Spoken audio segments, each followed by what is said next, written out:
அஸ்ஸலாமு அலைக்கும் வரஹ்மத்துல்லாஹி வபரகாத்துஹு. தினமும் ஒரு தெளிவு. ரமலான் மாதத்தில் மொத்தம் எத்தனை நோன்புகள்? இந்த சந்தேகத்திற்கான தெளிவை இன்ஷா அல்லாஹ் இந்த பதிவில் அறிந்து கொள்வோம். ஏன் இப்படிப்பட்ட ஒரு கேள்வி கேட்கப்பட்டிருக்கிறது என்று சொன்னால், பெரும்பாலான முஸ்லிம்களிடத்திலும் முஸ்லிம் அல்லாத மக்களிடத்திலும் ரமலான் மாதத்தில் 30 நோன்புகள் என்ற எண்ணமே பரவி கிடக்கிறது. அன்பானவர்களே, ரமலான் மாதத்தில் 30 நோன்புகள் என்ற கருத்தில் எந்த ஒரு திருக்குரானுடைய வசனமோ அல்லது ஆதாரபூர்வமான நபி மொழியோ இல்லை. அப்படி என்றால் ரமலான் மாதத்தில் மொத்தம் எத்தனை நோன்புகள்? இந்த கேள்வி தொடர்ந்து கொண்டே இருக்கிறது. இஸ்லாத்தை பொறுத்தவரை மாதத்திற்கு 29 நாட்கள். 29வது நாள் பிறை தென்படாவிட்டால் அந்த மாதத்தை 30 நாட்களாக நிறைவு செய்ய வேண்டும் என்றுதான் நபிகள் நாயகம் ஸல்லல்லாஹு அலைஹி வஸல்லம் வழிகாட்டி இருக்கிறார்களே தவிர 30 நாட்கள் ஒவ்வொரு மாதத்திற்கும் கண்டிப்பாக வரும் என்று சொல்லவில்லை.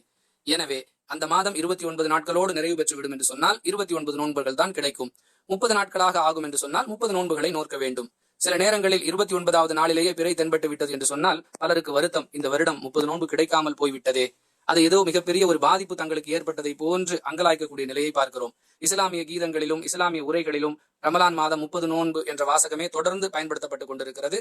இது இஸ்லாம் சொல்லி தந்த எண்ணிக்கை அல்ல. மாதத்தில் 29 நாட்களும் இருக்கும், 30 நாட்களும் இருக்கும் என்பதுதான் ரசூலுல்லாஹி ஸல்லல்லாஹு அலைஹி வஸல்லம் அவர்கள் காட்டி தந்த வழிமுறை.